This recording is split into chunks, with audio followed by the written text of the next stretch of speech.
السلام علیکم ورحمۃ اللہ وبرکاتہ۔ الحمد للہ رب العالمین وبہ نستعین والصلاة والسلام علی سید الانبیاء والمرسلین وعلی آلہ وصحبہ اجمعین ومن اتبعہم الی یوم الدین۔ باب العلم انواریہ ایجوکیشنل سوسائٹی اور جامعہ انواریہ حیدرآباد کے زیر اہتمام مشکوٰۃ المصابیح کے درس کا سلسلہ جاری ہے۔ آج کتاب الایمان کی فصل ثالث کا آغاز ہونے جا رہا ہے۔ حدیث نمبر 36 حضرت عبادہ بن صامت رضی اللہ تعالی عنہ سے مروی ہے۔ حدیث کے الفاظ ہیں وعن عبادۃ بن الصامت رضی اللہ تعالی عنہ قال سمعت رسول اللہ صلی اللہ علیہ وسلم یقول من شہد ان لا الہ الا اللہ وان محمد رسول اللہ حرم اللہ علیہ النار، رواہ مسلم۔ حضرت عبادہ بن صامت رضی اللہ تعالی عنہ بیان کرتے ہیں کہ میں نے اللہ کے رسول صلی اللہ تعالیٰ علیہ وسلم کو فرماتے ہوئے سنا کہ جو شخص اس بات کی شہادت دے کہ اللہ کے سوا کوئی معبود نہیں اور حضرت محمد مصطفیٰ صلی اللہ تعالیٰ علیہ وسلم اللہ کے رسول ہیں، حرم اللہ علیہ النار، تو اللہ رب العزت اس پر جہنم کی آگ حرام فرما دے گا۔ جہنم حرام فرما دے گا یا جہنم کی آگ حرام فرما دے گا۔ اس حدیث کی روایت امام مسلم نے کی ہے۔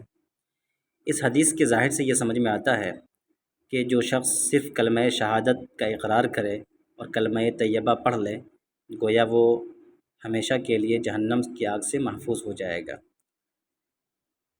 اگرچہ ظاہر سے یہ سمجھ میں آ رہا ہے لیکن حقیقتاً ایسا نہیں ہے، بلکہ شہادت کا مطلب یہاں پر یہ ہے کہ اس سے مراد تمام اسلامی عقائد کو قبول کرنا ہے۔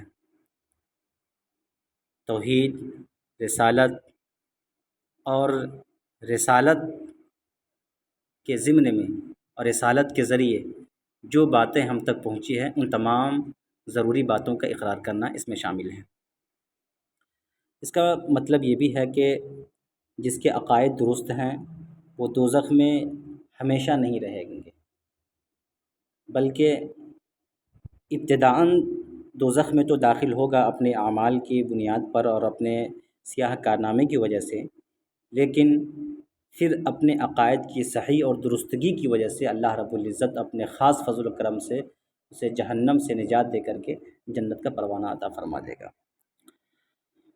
اس حدیث کا ایک مطلب یہ بھی ہے کہ جو شخص ایمان لاتے ہی یعنی کلمہ شہادت کا اقرار کیا اور اقرار کرتے ہی وہ مر گیا اور کسی نیک عمل کرنے کی اسے توفیق نہ ملے، موقع نہ ملا، ایسے شخص کے بارے میں یہ حدیث پاک ہے کہ صرف کلمہ شہادت کا اقرار کیا اور مر گیا تو اس پر جہنم حرام ہے، اس لیے کہ صرف کلمہ پڑھنے کی وجہ سے وہ جنت کا حقدار ہو جائے گا۔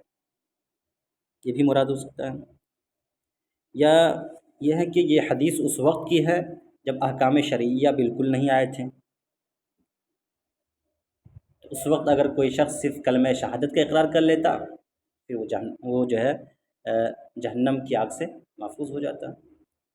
کئی اس کی وضاحتیں کی جا سکتی ہیں، یہ وضاحت قطعاً نہیں کی جا سکتی کہ جو صرف کلمہ طیبہ پڑھ لے اور اگرچہ لاکھ برائیاں کرتا رہے ہمیشہ کے لیے وہ جہنم کی آگ سے محفوظ رہے گا اور کبھی وہ جہنم میں نہیں جائے گا، یہ مراد نہیں دیا جا سکتا۔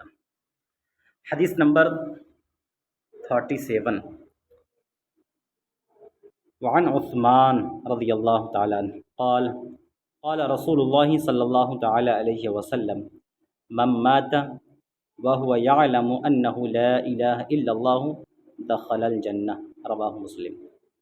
حضرت عثمان رضی اللہ تعالیٰ عنہ بیان کرتے ہیں کہ اللہ کے رسول صلی اللہ تعالیٰ علیہ وسلم نے ارشاد فرمایا، جو شخص یہ جانتے ہوئے کہ اللہ کے سوا کوئی معبود نہیں مر گیا، یعنی جو شخص یہ جانتے ہوئے مر گیا اور یہ یقین رکھتے ہوئے مر گیا کہ اللہ کے سوا کوئی معبود نہیں، دخل الجنہ، تو وہ شخص جنت میں داخل ہوگا۔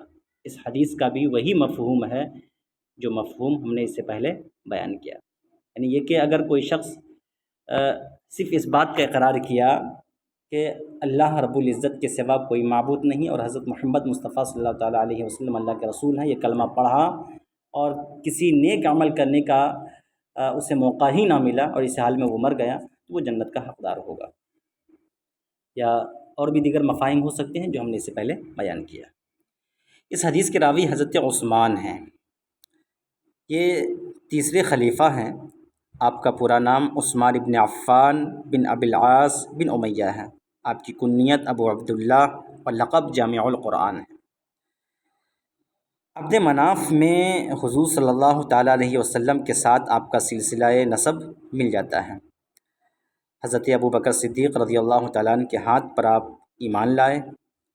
آپ کو صاحب ہجرتین کہا جاتا ہے، یعنی آپ کی پہلی ہجرت حبشہ کی طرف ہوئی اور دوسری ہجرت مدینہ پاک کی طرف ہوئی۔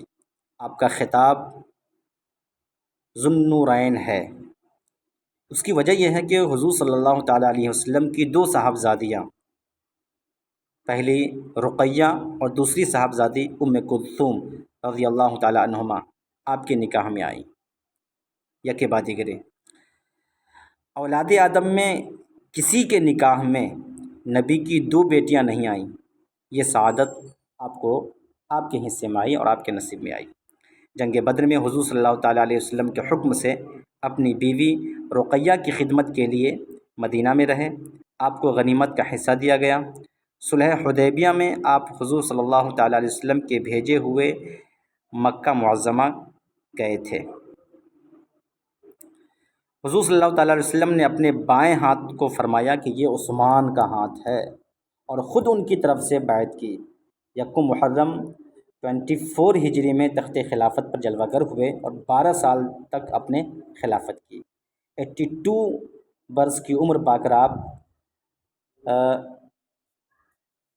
مدینہ منورہ میں قرآن پڑھتے ہوئے شہید ہو گئے۔ جنت البقیع میں آپ کی قبر انور زیارت گاہ خاص و عام ہے۔ تو یہ راوی حضرت عثمان ابن عفان رضی اللہ تعالیٰ عنہ تیسرے خلیفہ ہیں۔ اس کے بعد جو حدیث آ رہی ہے یہ حدیث نمبر 38 جو حضرت جابر بن عبداللہ رضی اللہ تعالیٰ عنہ سے مروی ہے۔ حدیث کے الفاظ ہیں وعن جابر رضی اللہ عنہ قال قال رسول اللہ صلی اللہ علیہ وسلم ثنتان موجبتان قال رجل یا رسول اللہ ما الموجبتان قال من مات يشرك بالله شيئا دخل النار ومن مات لا يشرك بالله شيئا دخل الجنة رواہ مسلم۔ حضرت جابر رضی اللہ تعالیٰ عنہ بیان کرتے ہیں کہ اللہ کے رسول صلی اللہ تعالیٰ علیہ وسلم نے فرمایا دو چیزیں واجب کرنے والی ہیں، لازم کرنے والی ہیں۔ قال رجل، ایک شخص نے عرض کیا یا رسول اللہ مل مجیبتان، وہ دو چیزیں کون سی ہیں جو واجب و لازم کرنے والی ہیں، جو یقیناً ہونے والی ہیں؟ قال، آپ نے فرمایا من مات یشرک باللہ شیئا دخل النار، جو اس حال میں مرا کہ وہ اللہ کے ساتھ کسی کو شریک ٹھہراتا تھا، دخل النار، تو یہ شرک اسے جہنم میں داخل کرے گا۔ یعنی شرک کس چیز کو لازم کرنے والی ہے؟ جہنم کو۔ اور وَمَن مَّاتَ لَا يُشْرِكُ بِاللَّهِ شَيْئًا دَخَلَ الْجَنَّةَ، اور جو اس حال میں مرا کہ وہ اللہ کے ساتھ کسی کو شریک نہیں ٹھہراتا تھا، دخل الجنہ، تو وہ جنت میں داخل ہوگا۔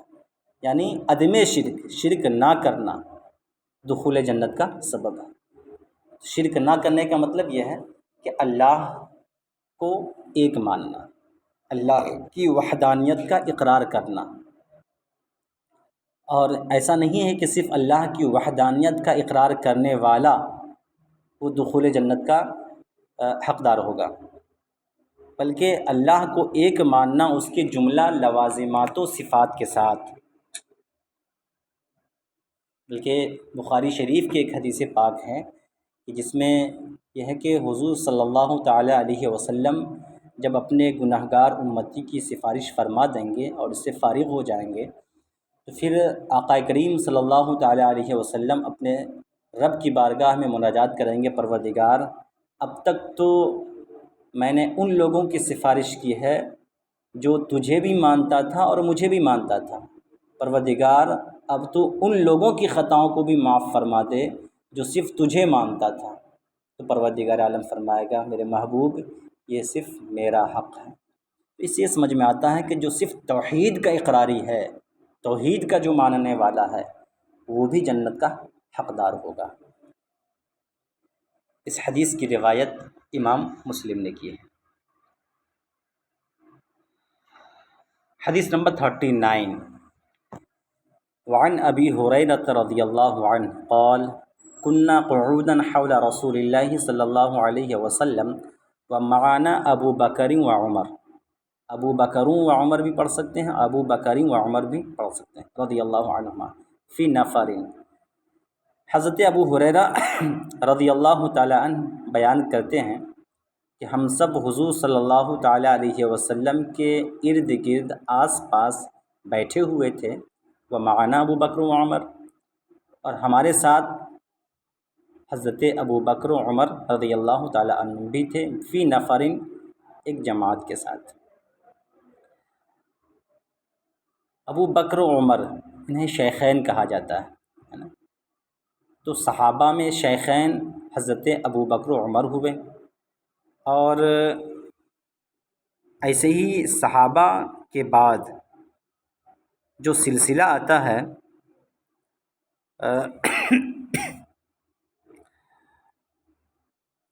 تبع تابعین کا، تو اس میں شیخین امام ابو حنیفہ اور امام ابو یوسف ہیں۔ حالانکہ امام ابو حنیفہ تابعی ہیں، پھر بھی یہ ائمہ اربعہ میں اگر کہیں کہ شیخین وہ کون ہیں تو یہ امام ابو حنیفہ اور امام ابو یوسف ہیں۔ ایسے محدثین کی جماعت میں شیخین امام بخاری اور امام مسلم کو کہا جاتا ہے، اور مناطقہ کی اصطلاح میں شیخین ابو علی سینا اور فارابی کو کہا جاتا ہے۔ گویا صحابہ کے شیخین ابو بکر و عمر ہوئے، محدثین کے شیخین بخاری و مسلم ہوئے، فقہا کے شیخین امام ابو حنیفہ اور امام ابو یوسف ہیں، اور مناطقہ کے شیخین ابو علی سینا اور فارابی ہیں۔ نفر کا لفظ آیا ہے، نفر کہتے ہیں اس جماعت کو جس کی تعداد 10 سے کم ہو، تو اس جماعت کو پر نفر کا اطلاق کیا جاتا ہے۔ تو حضرت ابو ہریرہ رضی اللہ تعالیٰ عنہ کہتے ہیں کہ ہم سب حضور صلی اللہ تعالی وسلم کے ارد گرد بیٹھے ہوئے تھے، اور ہمارے ساتھ حضرت ابو بکر و عمر رضی اللہ تعالیٰ عنہ بھی ایک معمولی جماعت کے ساتھ بیٹھے تھے۔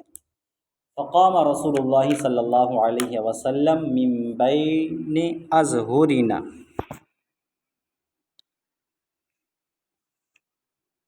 من بینا ہونا چاہیے، من بین اظہرنا، فابطأ علینا وخشینا ان یقتطع دوننا۔ تو حضور صلی اللہ تعالیٰ علیہ وسلم ہمارے درمیان سے اٹھ کھڑے ہوئے، فابطأ علینا، پھر ہمارے درمیان آنے میں آپ نے تاخیر کی، وخشینا ان یقتطع دوننا، اور ہمیں اندیشہ ہوا کہ ہماری غیر موجودگی میں کہیں آپ کو تکلیف نہ پہنچائی جائے۔ فزعنا فقمنا فكنت اول من فزع فخرجت ابتغي رسول الله صلی اللہ علیہ وسلم حتى اتيت حائطا للانصار لبني النجار۔ بعض نسخے میں فدرتو بھی ہے، اور بعض نسخے میں فساورتو بھی ہے، تو یہ اس نسخے میں فساورتو بھی ہے۔ تو دیکھیں حضرت ابو ہریرہ کہتے ہیں کہ حضور صلی اللہ تعالیٰ علیہ وسلم ہمارے درمیان سے اٹھ کھڑے ہوئے، فابطأ علینا، اور ہمارے درمیان آنے میں کچھ تاخیر ہوئی، تو ہمیں اندیشہ ہوا کہ ہماری غیر موجودگی میں آپ کو تکلیف نہ پہنچا دی جائے۔ وفزعنا، تو ہم گھبرا گئے، فقمنا، کھڑے ہوئے، فکنت اول من فزع، تو سب سے پہلا شخص میں تھا جسے یہ گھبراہٹ لاحق ہوئی۔ تو میں اللہ کے رسول صلی اللہ تعالیٰ علیہ وسلم کو تلاش کرنے نکلا، ابتغا یبتغی، تلاش کرنا، حتی اتیت حائطا للانصار لبنی نجار، یہاں تک کہ میں انصار بنی نجار کے ایک باغ کے پاس آیا۔ حائط کا لفظ ہے، حائط کہتے ہیں اس باغ کو جس کے چاروں طرف سے دیوار ہو اور اس کے ایک دروازے ہوں، یعنی جس باغ کو دیوار سے گھیر دیا گیا ہو اس باغ کو حائط کہا جاتا ہے، اور بستان اس باغ کو کہا جاتا ہے جسے کسی چیز سے گھیرا نہ گیا ہو، بالکل اوپن ہو۔ فساورتو بھی، تو میں اس باغ کے ارد گرد چکر لگاتا رہا، حل اجید له بابا، تاکہ میں کوئی دروازہ پا جاؤں، فلم اجد، لیکن میں نے کوئی دروازہ نہ پایا۔ فاذا ربیع يدخل في جوف حائط من بئر خارجہ، تو ایک چھوٹی سی نالی تھی جو باہر کے کنویں سے دروازے کے نیچے سے باغ میں داخل ہوتی تھی۔ چھوٹی سی نالی جو یدخل داخل ہوتی تھی، کہاں؟ فی جوف حائط، باغ کے اندر، من بئر خارجہ، باہر کے کنویں سے۔ خارجہ کا لفظ آیا ہے تو اس بارے میں دو روایتیں ہیں، ایک یہ کہ خارجہ کا معنی وہ باہری حصہ کہ کنواں باہر میں تھا، اس مناسبت سے ترجمہ یہ ہوگا کہ باہر کے کنویں کی طرف سے۔ ایک یہ ہے کہ خارجہ ایک شخص کا نام تھا جس کی طرف یہ منسوب ہے کہ یعنی خارجہ کے کنویں، بلفظ روایت اول یہ یوں ترجمہ کریں گے کہ باہر کے کنویں کی طرف سے ایک چھوٹی سی نالی باغ کے اندر داخل ہوتی تھی۔ والربیع الجدول، یہ راوی کے الفاظ ہیں، ربیع کا مطلب ہوتا ہے الجدول یعنی چھوٹا، چھوٹی نالی۔ قال فاحتفظت، تو میں سکڑ گیا، سکڑ کر کے بیٹھ گیا۔ فدخلت علی رسول اللہ صلی اللہ علیہ وسلم، تو میں اللہ کے رسول صلی اللہ تعالی وسلم کے پاس پہنچ گیا۔ فقال ابو ہریرہ، قال، تو آپ نے فرمایا ابو ہریرہ، فقلت، میں نے عرض کی نام یا رسول اللہ صلی اللہ علیہ وسلم، ہاں اے اللہ کے رسول صلی اللہ تعالی علیہ وسلم۔ قال، آپ نے فرمایا ما شانک، تمہاری حالت کیا ہے؟ قلت، تو میں نے عرض گزار ہوا، کنت بین اظہرنا فقمت فابطأت علینا فخشینا ان تقطع دوننا ففزعنا فکنت اول من فزع فاتیت هذا الحائط فاحتفظت كما يحتفظ الثعلب۔ میں عرض گزار ہوا، آپ کنت بین اظہرنا، آپ ہمارے درمیان تھے، آپ اٹھ کھڑے ہوئے اور ہمارے بیچ آنے میں تاخیر ہوئی، تو ہمیں اندیشہ ہوا کہ کہیں ہماری غیر موجودگی میں آپ کو تکلیف نہ پہنچا دی جائے، اس لیے ہم گھبرا گئے۔ تو سب سے پہلا شخص جو گھبرایا وہ میں تھا، اس لیے میں اس دیوار کے پاس آیا اور ایسے سکڑ کر بیٹھ گیا جیسے کہ ایک لومڑی سکڑ جاتی ہے۔ وہؤلاء الناس ورائی، اور لوگ ہمارے پیچھے، یعنی اس دیوار کے پیچھے ہیں، اس باغ کے پیچھے ہیں۔ فقال، آپ نے فرمایا یا ابا ہریرہ، اے ابو ہریرہ، وآتانی نعلہ، اور آپ نے ہمیں اپنے نالین مبارک عطا فرمائی۔ فقال، اور عطا کرتے ہوئے فرمایا، یعنی نالین مبارک عطا کرتے ہوئے فرمایا، اذهب بنعلی ہاتین، میرے یہ دونوں نالین لے جاؤ۔ فمن لقیک من وراء هذا الحائط یشهد ان لا الہ الا اللہ مستیقنا بها قلبه فبشرہ بالجنہ، تو اس دیوار کے پیچھے جو شخص اس بات کی شہادت دیتا ہوا ملے کہ اللہ کے سوا کوئی معبود نہیں، جبکہ اس کا دل اس پر کیا ہو؟ مطمئن ہو، یعنی یقین کے ساتھ، دل اطمینان قلبی کے ساتھ، یقین کے ساتھ اس بات کی شہادت دیتا ہو، فبشرہ بالجنہ، تو تم اسے جنت کی بشارت دے دینا۔ فکان اول من لقیت عمر، تو سب سے پہلے جس سے میں نے ملاقات کی وہ عمر تھے۔ فقال، تو حضرت عمر نے فرمایا ما ہاتان النعلان یا ابا ہریرہ، اے ابو ہریرہ یہ دو نالین کن کے ہیں؟ قلت، میں عرض گزار ہوا، ہاتانی نعل رسول اللہ صلی اللہ علیہ وسلم بعثنی بہما من لقیت یشہد ان لا الہ الا اللہ مستیقنا بها قلبہ بشرتہ بالجنہ۔ میں عرض گزار ہوا کہ یہ دو نالین مبارک رسول اللہ صلی اللہ تعالیٰ علیہ وسلم کے ہیں، جنہیں دے کر آپ نے مجھے بھیجا ہے کہ جو شخص بھی اس بات کی شہادت دیتا ہوا ملے کہ اللہ کے سوا کوئی معبود نہیں، جبکہ اس کا دل اس پر مطمئن ہو، بشرطہ بالجنہ، تو میں اس شخص کو جنت کی بشارت دوں۔ فضرب عمر بین ثدی، تو حضرت عمر نے میرے سینے پر مارا، فخررت لیستی، میں چت لیٹ گیا۔ فخررت لیستی کا معنی ہوتا ہے سرین کے بل گر پڑنا، میں سرین کے بل گر پڑا۔ فقال، تو آپ نے فرمایا ارجع یا ابا ہریرہ، اے ابو ہریرہ لوٹ جاؤ۔ فرجعت الی رسول اللہ صلی اللہ علیہ وسلم، تو میں اللہ کے رسول صلی اللہ تعالی وسلم کے پاس لوٹ آیا۔ فاجہشت بالبکاء، تو میں روتے ہوئے آپ کی پناہ میں آیا۔ اجہشا یجہشو کا معنی ہوتا ہے رونے کے لیے کسی کے دامن میں پناہ لینا۔ یہ ثلاثی مجرد بھی ہے اور مزید بھی ہے، جہشا یجہشو بھی ہے اور اجہشا یجہشو بھی ہے۔ اس کا معنی ہوتا ہے رونے کے لیے کسی کے پاس پناہ لینا۔ فاجہشت بالبکائی، تو میں روتے ہوئے حضور صلی اللہ تعالی وسلم کے پاس آیا، روتے ہوئے حضور صلی اللہ علیہ وسلم کی پناہ لیا۔ وراکبنی عمر، اور عمر بھی میرے ساتھ آئے۔ فاذا هو علی اثری، وہ میرے پیچھے تھے۔ فقال رسول اللہ صلی اللہ علیہ وسلم ما لک یا ابا ہریرہ، تو اللہ کے رسول صلی اللہ تعالی وسلم نے فرمایا اے ابو ہریرہ کیا ہوا، تجھے کیا ہوا؟ فقلت، تو میں عرض گزار ہوا، لقیت عمر فاخبرته بالذی بعثتنی به فضرب بین ثدی ضربۃ خررت لیستی فقال ارجع، تو میں عرض گزار ہوا کہ میں نے عمر سے ملاقات کی، تو میں نے ان باتوں کی خبر دی کہ جس کے ساتھ آپ نے ہمیں بھیجا تھا، تو انہوں نے میرے سینے پر ایک ضرب لگائی، تو میں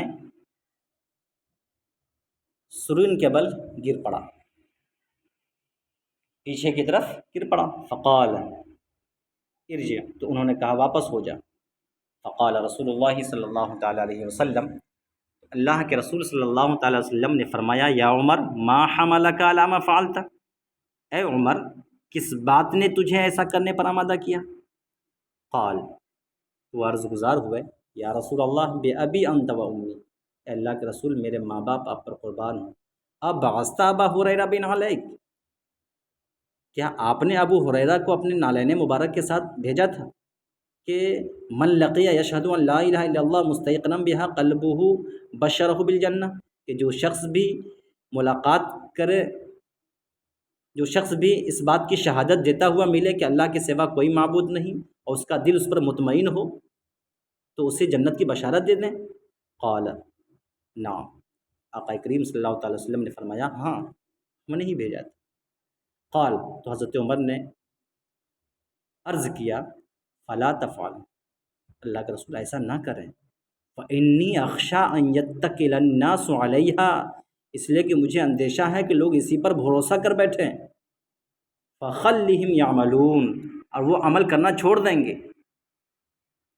فقال رسول اللہ صلی اللہ علیہ وسلم فخلہم، تو اللہ کے رسول صلی اللہ تعالی وسلم نے فرمایا انہیں چھوڑ دو، ایسا یہ بشارت دینا چھوڑ دو، یہ بشارت کسی کو نہ دو۔ رواہ مسلم، اس حدیث کی روایت امام مسلم نے کی۔ یہ مکمل حدیث پڑھنے کے بعد چند سوالات ذہن میں آتے ہیں۔ پہلا سوال تو یہ ہے کہ حضرت ابو ہریرہ رضی اللہ تعالیٰ عنہ کو باغ کا دروازہ نظر نہ آیا، یہ نالی نظر آ گئی، ایسا کیوں جبکہ اس باغ کے دروازے پہ تھے؟ دوسری چیز یہ ہے کہ آپ دوسرے کے باغ یا مکان میں بلا اجازت کیوں گئے؟ چونکہ جبکہ دوسرے کے باغ میں جانا بغیر اجازت کے صحیح نہیں ہے، حضرت ابو ہریرہ جبکہ بغیر اجازت کے پہنچ گئے۔ تیسرا سوال یہ پیدا ہوتا ہے کہ آپ نے پہلے سلام کیوں نہ کیا؟ جو ہی ملاقات ہوئی حضور صلی اللہ تعالی وسلم سے، دیگر لوگوں سے تو آپ نے سلام نہیں کیا۔ چوتھا سوال یہ ہے کہ حضور صلی اللہ تعالیٰ وسلم نے آپ کو نالین شریف کیوں عطا فرمائی کہ یہ نالین لے کر کے جاؤ اور لوگوں میں یہ بشارت دے دو، یوں بھی کہا جا سکتا تھا۔ پانچواں سوال یہ ہے کہ حضرت عمر نے اشاعت حدیث سے جناب ابو ہریرہ کو کیوں روکا، منع کیوں کیا، جبکہ حضور نے اس کو بیان کرنے کا حکم دیا تھا۔ چھٹا سوال یہ بنتا ہے کہ حضرت عمر نے حضرت ابو ہریرہ کو مارا، یہ کیوں مارا، وجہ کیا تھی مارنے کی۔ ساتواں سوال یہ پیدا ہوتا ہے کہ حضور صلی اللہ تعالیٰ علیہ وسلم سے حضرت ابو ہریرہ کی تصدیق کیوں کرائی گئی، کیا حضرت عمر رضی اللہ تعالیٰ عنہ کو حضرت ابو ہریرہ پر شک تھا کہ انہوں نے جھوٹ بیان کیا معاذ اللہ، جبکہ صحابہ سب کے سب عادل تھے، صادق تھے۔ آٹھواں سوال یہ پیدا ہوتا ہے کہ حضور صلی اللہ تعالیٰ علیہ وسلم کو اس فرمان کے اشاعت نہ کرنے کی رائے حضرت عمر نے کیوں دی۔ نواں سوال یہ پیدا ہوتا ہے کہ حضور صلی اللہ تعالیٰ علیہ وسلم نے حضرت عمر کی رائے کو قبول کیوں کر لیا، ان کی رائے کو کیوں قبول کر لیا۔ دسواں سوال یہ ہے کہ حضرت عمر رضی اللہ تعالیٰ عنہ سے اس مار کا بدلہ کیوں نہ لیا گیا جو انہوں نے حضرت ابو ہریرہ کو مارا تھا۔ یہ 10 سوالات پیدا ہوتے ہیں۔ ہم یکے بعد دیگرے ہر ایک سوال پر گفتگو کرنے کی کوشش کریں گے۔ سب سے پہلا جو سوال ہے کہ حضرت ابو ہریرہ کو باغ کا دروازہ نظر کیوں نہ آیا اور نالی نظر کیوں آ گئی۔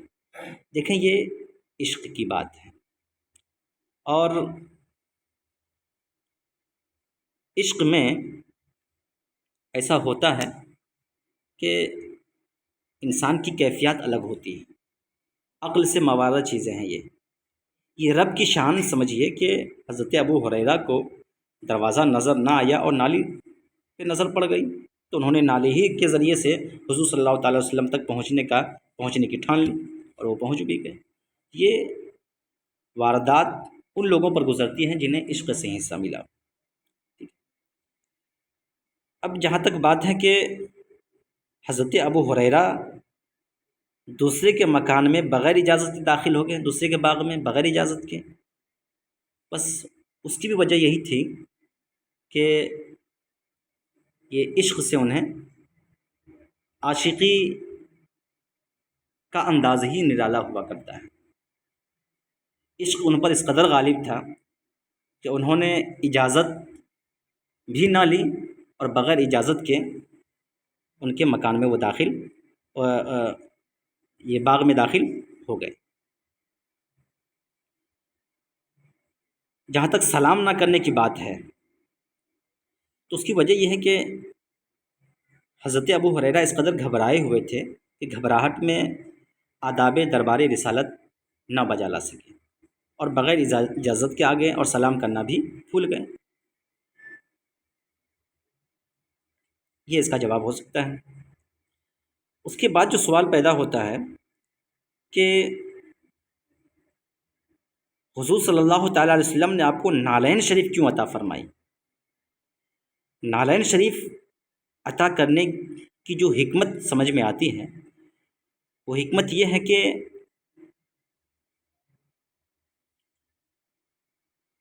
صرف لا الہ الا اللہ کہہ لینا کافی نہیں ہے، بلکہ لا الہ الا اللہ کہنے کے ساتھ ساتھ وہ شخص دخول جنت کا حقدار ہوگا جو نبی پاک صلی اللہ تعالیٰ علیہ وسلم کا کفش بردار ہو۔ گویا یہ بتانا مقصود ہے کہ کلمہ توحید اس کا معتبر ہوگا جو آقا کریم صلی اللہ تعالیٰ علیہ وسلم کا کفش بردار ہو، یعنی آپ کی رسالت کا بھی اقرار کرتا ہو۔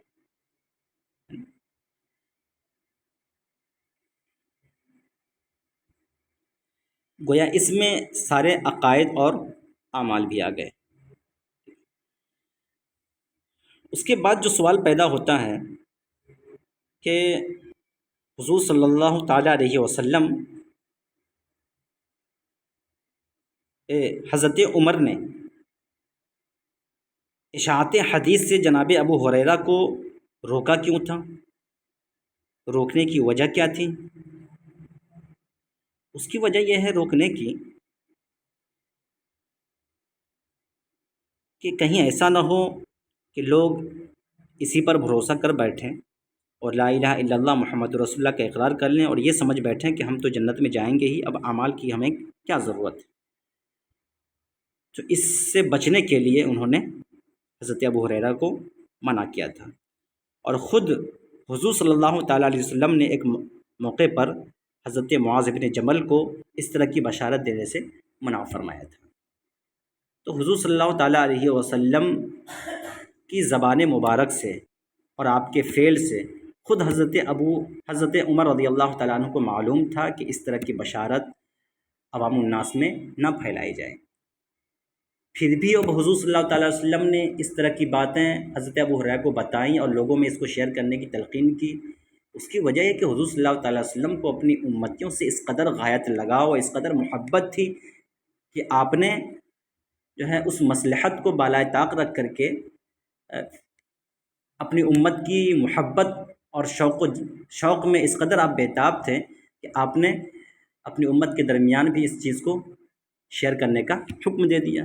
لیکن جب حضرت عمر رضی اللہ تعالیٰ عنہ کے ذریعے سے وہ مصلحت یاد دلا دی گئی، پھر حضور صلی اللہ تعالیٰ علیہ وسلم جو ہے اپنی اس حدیث کی اشاعت سے آپ نے خود منع فرما دیا۔ اب جو سوال پیدا ہوتا ہے کہ حضرت عمر نے انہیں کیوں مارا، تو دیکھیں وجہ اس کی یہ ہے کہ حضرت عمر رضی اللہ تعالیٰ عنہ کا مقام و مرتبہ بلند ہے جناب ابو ہریرہ رضی اللہ تعالیٰ عنہ سے۔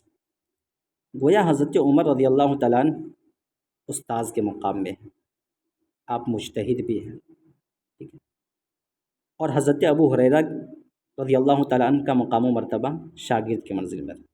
حضرت عمر مجتہد ہیں اور حضرت ابو ہریرہ محدث ہیں۔ مجتہد استاذ ہوتا ہے اور محدث شاگرد ہوتا ہے۔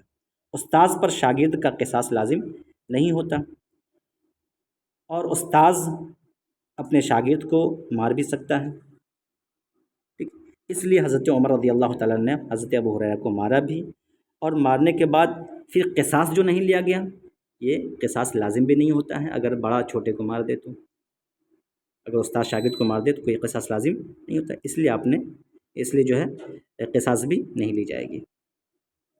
جب جیسے مثال کے طور پر جیسے دیکھ لیجئے، حضرت موسیٰ علیہ السلام نے خطاً حضرت ہارون علیہ السلام کے بال پکڑ کر کھینچے، مگر رب نے ان سے قصاص نہ دلوایا، وہی حکم یہاں پر بھی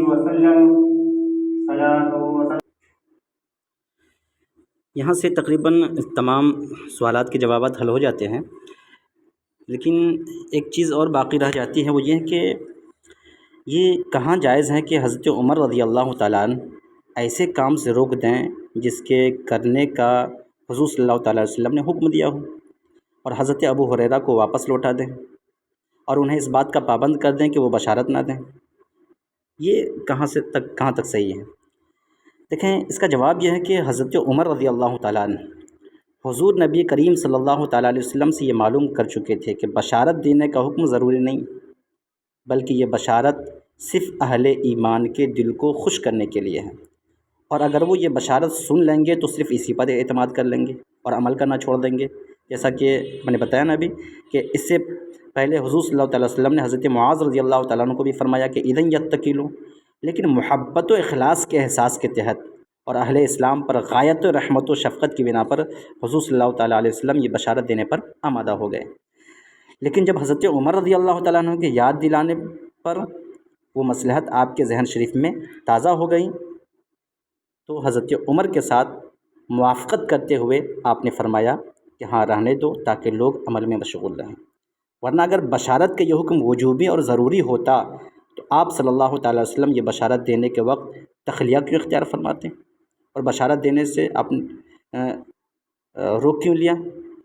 یہ سمجھنے کی بات ہے۔ اس لیے جو ہے یہ نہ سمجھا جائے کہ حضرت عمر رضی اللہ تعالیٰ عنہ کی دانائی اور بصیرت حضور صلی اللہ تعالیٰ وسلم سے زیادہ ہے، اس لیے حضور نے جو ہے حکم دیا اور حضرت عمر نے منع فرما دیا، یہ نہیں کہا جا سکتا۔ اس کے بعد حدیث نمبر 40، حضرت معاذ بن جبل رضی اللہ تعالیٰ عنہ کی روایت۔ حضرت معاذ بن جبل رضی اللہ تعالیٰ عنہ بیان کرتے ہیں، قال علی رسول اللہ صلی اللہ تعالیٰ علیہ وسلم مفاتیح الجنت شہادت ان لا الہ الا اللہ، رواہ احمد۔ حضرت معاذ بن جبل رضی اللہ تعالیٰ عنہ بیان کرتے ہیں کہ مجھ سے اللہ کے رسول صلی اللہ تعالیٰ علیہ وسلم نے بیان فرمایا کہ جنت کی چابیاں اس بات کی شہادت دینا ہے کہ اللہ کے سوا کوئی معبود نہیں۔ اس حدیث کی روایت امام احمد بن حنبل نے اپنی مسند میں کی ہے۔ دیکھیں جنت کی چابیاں، مفاتیح کا لفظ آیا ہے، جنت تو ایک ہی ہے، تو چابی بھی تو اس کی ایک ہی ہونی چاہیے، تو چابیاں جمع اس کا لفظ کیوں لایا گیا؟ دیکھیے اس کی کئی وجہیں ہو سکتی ہیں۔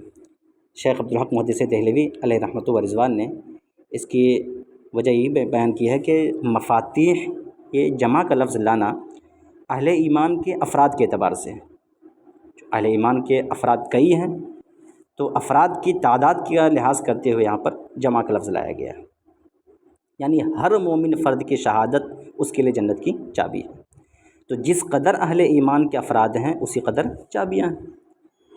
اس کے بعد انہوں نے یہ بھی بیان فرمایا، اس لیے بھی کہ مفاتیح کا لفظ لایا گیا ہے کہ جنتیں متعدد ہیں، تو جب جنتیں متعدد ہیں تو اس کی چابیاں بھی متعدد ہوں گی، یا اس وجہ سے بھی مفاتیح کا لفظ جمع لایا گیا ہے مبالغے کے طور پر، گویا کہ اس کلمہ شہادت کا ہر جز چابی کے منزل میں، اور یہی بات علامہ طبی علیہ رحمۃ و رضوان نے بھی اپنی کتاب میں بیان فرمائی ہے۔ انشاءاللہ پھر حدیث نمبر 41 اگلے درس میں۔